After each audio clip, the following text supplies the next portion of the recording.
Hey everybody, welcome back on into another episode of Winning Bets. I'm your host Jason Mattis as always. Thanks for hanging out with me. It's our weekly NASCAR show. We're joined by our good friend William Blackwell to break down this weekend's race. How's it going this week, William? It is going good. I cannot complain. You got race weekend finally at the Monster Mile at Dover in Delaware. It's going to be a great weekend, and I'm looking forward to it. Yeah, the Monster Mile always puts on a good show. It's definitely going to be fantastic this week. And let's remind our viewers what we do here. We always recap the previous week, preview the upcoming race, and then we'll submit our picks for a chance to win $25,000 over on the Jackpot Races. And then I'll do it solo. I'll give you my picks for a chance to win $10,000 over on the Fox Bet Super 6 app. Before we get on into today's show, do remember that we've got a free giveaway we've got to do. William, we're giving away a card. That's what we're doing, right? Yep, we're giving away a Richard Petty autograph. All right, and we're going to do the drawing right now. Let's do the drawing right now. First of all, only one person is going to win, but everybody gave us some great, fantastic comments. Appreciate everybody. Enjoy and like that everybody's tuning in every week, enjoying the NASCAR content, and then you guys are enjoying the race. So from William and I, thank you so much for those comments. That being said, let's get a name up out of here and give away that card. All right, we've got Ben. Ben. Go ahead and hit William up on Twitter. He's at WBlackwell72, WBlackwell72, and he'll make sure that card gets on over to you. So congratulations, Ben. And we'll look to do that again in a few weeks, in the future. So everybody just be on the lookout for another one. All right, with that being said, let's go ahead and recap Darlington. Obviously, it was the Goodyear 400 with Martin Truex Jr. winning. I've got a couple of thoughts on it, but William, why don't you go ahead and get first and tell us, your thoughts about that race this past Sunday. This past Sunday's race at Darlington was a little controversial to a lot of fans because we saw one car come to Darlington and put on a clinic, and that was Martin Truex Jr., driver of the 19 car. He won stage one, and he also won stage two by a good margin. As they went into stage three, we saw a player, Kyle Larson, and he gave him a run for his money at the end of the race. But Martin Truex Jr. went on to win his third career race of the season. And that set up a lot of topics here. One, is he right now the hottest driver in NASCAR, which he obviously is. That's no debate right there. But one thing that got under my skin was where you saw a lot of people going on social media and complaining about this rules package. And one thing, people just got to accept the fact Martin Truex Jr. kicked ass this past Sunday, and I think he deserves a lot of credit that he's getting. There are just a lot of haters out there, but Truex put on a clinic this past Sunday, and I'm just tired of people complaining about him just giving an ass whooping because that's what he did. Remember Charlotte a couple years ago where he led 394 laps in the Coca-Cola 600? People talked about that then. And now they're talking about Darlington. Just crazy. But Truex did not get a lot of fans this past weekend. No, and I hear you. And that's actually a good point. That's worth talking about because, to your point, a lot of the fans don't really like this 750 package. But, yeah, Truex did dominate. He's the first driver this season. We saw it last season where a guy could win all three stages, but it hadn't happened yet this season. And, I got to admit, watching that race, it was kind of boring at times. But at the same time, while it's boring, I can also appreciate how these drivers are handling the 750 package and the low downforce, and they're sliding through the turns, and they have to handle that car. So, yeah, while one guy may have got his setup right, while he may be, really just dominating that track, everybody else is really just fun and fascinating to watch them handle that car in that 750 package. So, I agree, maybe it was a touch boring, but that didn't take away from my excitement or my enjoyment in terms of watching that race, which I'm sure is the same for you, right, William? Yeah, it was a good race. And I just got to accept the fact that Truex and his crew chief, James Small, brought the right setup to Darlington this past Sunday. And they're going to be players when it comes to fall race this in September. It's going to be crazy. They're going to dominate once again. But, yes, Truex. Yeah. Fast. My one thing when I was sitting there watching that race, it kind of reminded me of Atlanta, right? You had Kyle Larson just dominated Atlanta. And then all of a sudden here comes Blaney, and Blaney was able to snatch a win. It felt like I was like, oh my gosh, It looks like Kyle Larson's gonna, have the opposite what happened to him at Atlanta with Truex dominating, and then he was gonna be the one that was gonna, snatch that victory late. We obviously know he didn't, but that was the way that kind of race felt to me, which was Atlanta. I think most people would agree was kind of a snooze fest because you had one driver, just kicking butt. But let's still enjoy the race, enjoy the excitement. These cars are fun to watch, how they control that low downforce in that 750 package. So I still thoroughly much, enjoyed that race by far. All right, let's now move it over to Sunday. As you just said, they're in Dover coming up this week at the Drydene 400. This track here, as you said, it's the Monster Mile. It's one I don't think really has too many comparables. It's concrete surface, but it's got some high banks, and there's 3 tracks on the NASCAR circuit that are 1 mile, where you get Dover, you get New Hampshire, and obviously you get Phoenix. And the reason I don't think it's comparable to any one of those tracks is because those are flat tracks, and that's not what you get here at Dover. I mean, these banks are kind of like, kind of almost like a Bristol banking. It's some really high banking. So my research in terms of when I look at this race, I really focus in on Dover and obviously current momentum. What are some of the things you're looking at here, William, as we, break down this race and give these people our picks? When I look at Dover in the past, the top line has usually been the race winning line, if you will. And I look at drivers that really succeed running the top line. Kyle Larson, Tyler Reddick, who we saw this past week early on doing really well. And then, just Christopher Bell to the mix. Those are drivers that I'm looking at that are possible contenders or winners here this upcoming Sunday. But the top line, I think, is going to be dominant. Okay, I certainly agree. I want to just remind our fans here of a couple things going on. This is going to be another 750 package, so they guys will be running that 750 package. These guys raced here twice last year. They ran here on the course of one weekend. You had 2 winners. You had Harvick and Hamlin. That's what Harvick and Hamlin did all of 2020. They were pretty much the race winners, so no surprise that they swept over last year. Both of those guys were able to win all 3 stages in their victories, though. So that was kind of the remarkable thing, is it didn't matter if it was Harvick or Hamlin. They swept that entire race day, so that was pretty cool. Harvick was probably the most consistent of those 2 drivers because when he didn't finish first, he finished 4th.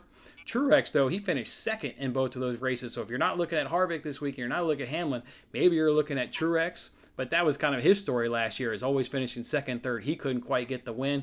We obviously know he's writing a different story come this season. Truex, and finishing 2nd in both races last year. He got 2nd and 1st in 2019. So a guy that definitely absolutely loves this track. A couple other drivers I want to maybe put on your radar, the drivers that maybe could do good. Alex Bowman could do good. His last 4 races here at Dover finished 5th, 21st, 3rd, and 2nd. So maybe look for him. Obviously, the last 4 winners, again, were Harvick, Hamlin, Larson, and Truex, so the big boys. And in terms of the odd makers, they're the top 4 favorites, so no big surprise there. Larson finished 1st in 2019 and 3rd in 2019, so keep an eye on him.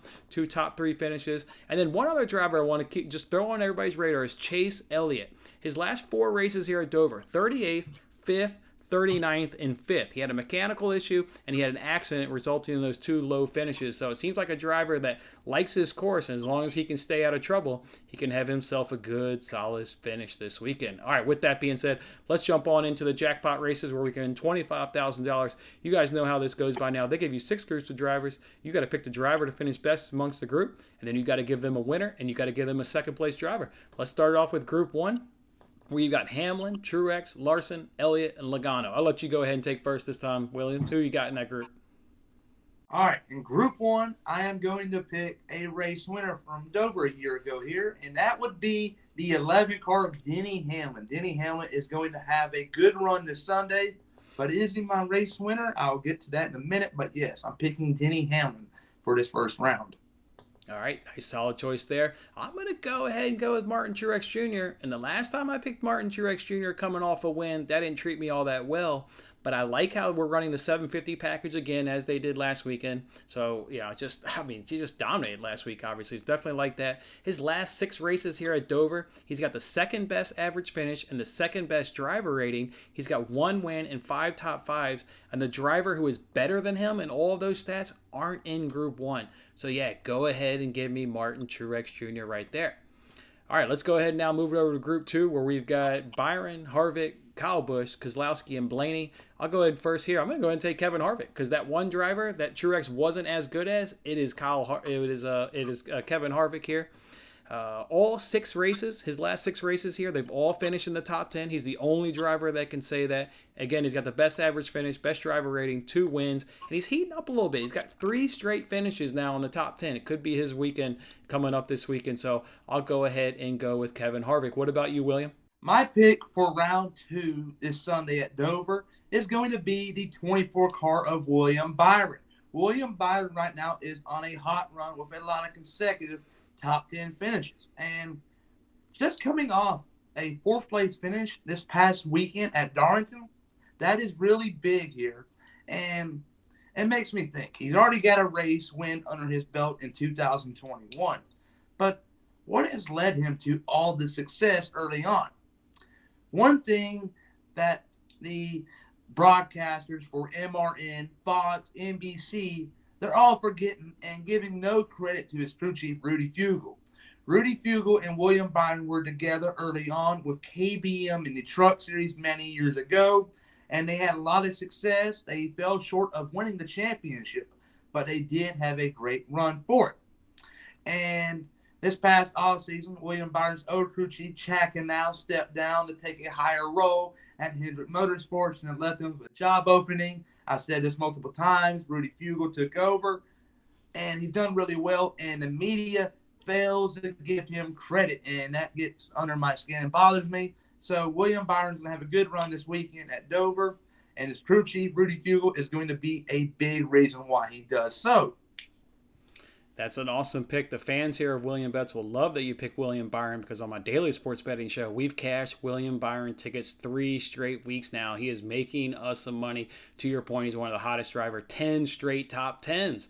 Yeah, the fans here of this show know it. They've been putting money in their pocket off William Byron. That is a great pick. All right, let's move over now to Group 3, where you got Bowman, Kurt Busch, Christopher Bell, Austin Dillon, and Matty D. Who are you going to take from this group, William? I'm going to pick Matt DiBenedetto. Matt DiBenedetto this past week at Darlington wasn't really that well. And the day wasn't that well.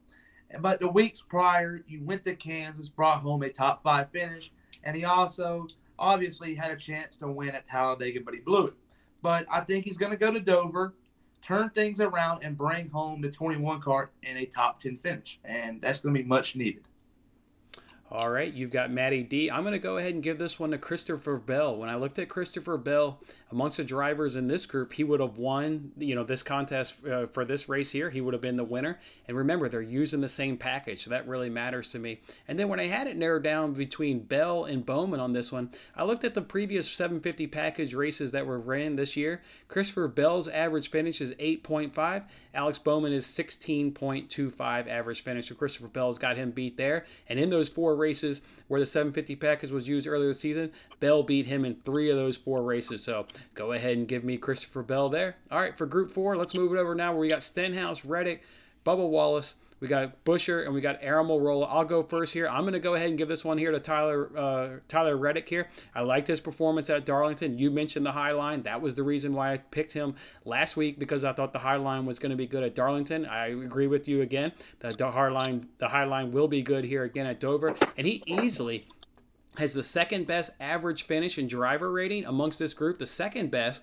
I mean, he's got the average finish by 5 spots and the driver rating by 10 spots. He's second to Almirola, but boy, cannot trust Almirola in anything that he's doing or that team doing. So to me, it's Tyler Reddick. What about for you, William? In round 4, I am going to select the Roush Fenway driver, Chris Buescher, in the 17 car. Chris Buescher has been on a good run lately, coming off a top 10 finish at Kansas in a race which he could have probably won if NASCAR were to throw the caution with 45 laps to go, but NASCAR decided to let things cycle out. But he still brought home a top 10 finish, and he goes to Darlington. Not only does he finish 9th, but his teammate, Ryan Newman, finishes 10th, and it makes you think, is Roush Fenway getting back on the map where they belong? And I think Chris Buescher is going to be a reason why they do so, and he's going to do really good at Dover. All right, nice pick there. Going ahead and take Chris Buescher. Let's move over now to Group 5. We've got Custer, Newman, Priest, McDowell, and LaJoy. Who are you going to take in this group there, William? I just said that the Fenway cars are on fire, and I'm going to select the Rocket Man, Ryan Newman. Ryan Newman is going to do really well here at Dover. He loves to ride the top line, and you got to remember, he has some wins here in the past, if I'm not mistaken. So I'm going to have to go with the Rocket Man, Ryan Newman, in the 6 car for Dover in round 5. All right, Ryan Newman for me. I'm going to go back to the number 41 car in Cole Custer, who I went ahead and took last week. Look, he's got the best average finish in this group by 12 spots. And he's got the best driver rating by 26 points. His 2 races at Dover, he's only ran in 2 races. He had a 10th and 11th place finish. And he does have an 18th and 23rd place finish so far this season on that 750 package. So like Cole Custer's chances this week in the 41 to go ahead and be best amongst this group. Let's move over now to the last group where you've got Briscoe, Chastain, Suarez, Alfredo, and Jones. I'm going to go ahead and give this one to Ross Chastain. The reason I'm going to give it to Ross Chastain is I went ahead and, again, did the research there for the previous 750 package races so far this season. He would have won, amongst drivers in this group, he would have won 3 of the 4 times. His one loss, he would have only lost by 4 spots there. So he didn't lose by all that much. So almost would have won 4 out of 4. So to me, it's Ross Chastain. What about for you there, William? Well, this last round, these last couple of weeks has been a big unknown. It's really, I guess it's just as good as anyone's. And it's just been bad. You got Cole Custer 1 week who's doing really well, and the other 4 are wrecking out. And then Cole Custer, I selected him last week, and he wrecks out. Just mind-blowing. But I'm going to go with Chase Briscoe. Hopefully, I don't jinx it, but Chase Briscoe finished 11th at Darlington, and that turned a lot of heads. He was racing inside the top 10 for most of the race. And I think he goes to Dover at a track where he won that last year in the Xfinity Series, and he finishes inside the top 15. Yeah, I think Chase Briscoe is a great second option, maybe even a first option for the listeners out there, because my research had it narrowed down between Chastain and Briscoe. They both have done equally pretty well on that 750 package. So that's a nice selection there, William. All right, let's give the people a winner, and let's give them a second place finish. You go ahead and go first. My winner for this Sunday's race at Dover will be no other than Denny Hamlin. Denny Hamlin will get his first checker flag of the 2021 season this Sunday at Dover. But finishing runner-up to him will be his teammate, Martin Truex Jr. And Truex is going to have to settle with second place again at Dover. All right, so you've got Hamlin and Truex. I've got Truex, but I've got Truex winning this thing. I'll go ahead and give him repeat. I mean, what's not like the like? He's got good numbers at Dover. He's a really good on the 750 package last season. He's been good on the 750 package this season. He's obviously having a fantastic season in general. What is not to like? I know it's hard to repeat. That's the only thing, but give me Martin Truex Jr. And as long as I'm repeating, I'm going to double down. Second place is going to be Kyle Larson, folks. Kyle Larson will do it. I told you what he was doing in 2019. He had a first place finish and a third place finish. He's got top 5 in 3 of his races on the 750 package this season, so he likes this package. I know it's brutal. I sit here right now and it's like, did I really just pick a repeat? As of now, that's what I'm going to do. I'm going to trust the research, going to trust the momentum, and I'm going with the repeat, Truex and Larson right there. Cannot wait for this race at the Monster Mile. What about you, Willem? Any final thoughts? Last final thoughts? It's going to be a great race. I'm looking forward to it, and I'm expecting the Toyota cars to be pretty dominant. And who knows? Stewart-Haas Racing might step up to the plate this Sunday. We will see. It's going to be a good one. Yeah, if Kevin Harvick's going to do it, I think we've both mentioned a couple of times where it's like the numbers say he should do it. He should do it. And he's led the most laps here at Dover by like over 600 some in the last 6 races. I mean, he's just been absolutely killing it. All right, before we let him go, though, we got to let everybody know and all the great things you're doing over at channel. Of course, all your information is in this video description, but tell the people what you're doing over there. I know you're previewing every race, recapping every race, and doing a Pick 5 contest. Hit the people with the information, William. On my channel, these last couple of weeks, I've been uploading on Thursdays a Pick 5 contest video. And on that video, I'm doing a giveaway where you go down to the comment section and type in who you think will finish in the top 5. And if you go 5 for 5, you get an autograph of your choice. I got Richard Petty. I got Kevin Harvick. I got top drivers like that. And if you go 4 for 5, you get an unsigned hero card. But all you got to do is comment down below in my videos. And who knows, you might win a prize. And it's totally free, and just go check it out. All right, yes, definitely go make sure you check it out. Again, he's got great recaps and great previews of all the races. So those are our picks there for a chance to win $25,000 over on the Jackpot Races. We'll go ahead and let William drop. I'll give you the picks for $10,000 on a Fox Bet Super 6 app. Enjoy that race on Sunday, William, and we'll see you back here next week. See ya. All right, guys, there you have it. Those are our picks for a chance to win $25,000 over on the Jackpot Races. I do apologize for the technical difficulties that we had a little bit going on there. But now let's move over to the Fox Bet Super 6 app where we can win $10,000. All you got to do is correctly answer 6 questions. And I'll stress it at the end of this video, but I'll stress it now. These picks will change. There's no way that these 6 answers will stay the same. And if you're sitting there saying, well, why is he giving me these 6 picks? Well, because I watch the race every Sunday, and in doing so, I usually have my 2-year-old with, grabbing at my knees the entire time. And there was one time where, because I knew I was always going to change my answers, I didn't make them ahead of time, knowing I would change them. And then, life happens, kids happen, you get distracted. Next thing you know, you don't make any picks. So while these are my picks right now, you'd be crazy not to watch how stage 1 is unfolding and modify your pick. So with that being said, just make sure you're following me on Twitter. It's at WinningBetsPod. It's at WinningBetsPod if we make any when we make modifications to these 6 picks. That being said, this is how I'm going to answer them right now before the race starts. Question 1 is, which driver will have the best finishing position? I'll go ahead and say Martin Truex Jr. Question 2 is, which driver will lead the most laps? I'm going to go with tie, or there'll be no laps led by these drivers that they give you to pick from. For question 3, what will be the number of cautions? I'll go ahead and say 4. I mean, there was only 4 in 2020's race, but I don't know. I'm just going to go ahead and say 4 now, but that one definitely, a lot of these you really will modify as you watch, but that one you will. Laps led one, they all will actually. All right, question 4 is, how many lead changes will there be? I'll go ahead and say 0 to 3 now. If you get a scenario of last week where, Truex hits his package, hits their setup, and really just loves the track, you could see where 0 to 3 can hit. So let's see how stage 1 unfolds, but I'll go ahead and say 0 to 3 right now. Question 5 is, which manufacturer will have the most cars in the top 5? I'll go ahead and say Toyota for right now. And when I looked at the 750 races that have been run so far this season, Toyota would have won that on twice. So 2 times based on the ending results of races that use that 750 package, Toyota would have won this question. So give me Toyota. And that means question 6 is team with the most cars in the top 5. I'm going Toyota. I'll back it up by going Joe Gibbs Racing right here. All right, guys, that's how I'm doing it for a chance to win $10,000. Hopefully you're following me on Twitter. It's at WinningBetsPod. It's at WinningBetsPod. My answers have not stayed the same of the answers that I gave out on a video yet. They always get modified. So just look for me on Twitter there. Otherwise, guys, enjoy the Monster Mile race on Sunday. And we'll see you guys back here next week on our weekly NASCAR show. Have a good one. Thanks for watching this episode of Winning Bets. I'm Jason Mattis. I'll see you again when we are celebrating the wins and making more winning bets. Don't forget to like, comment, share, and subscribe for more winning bets.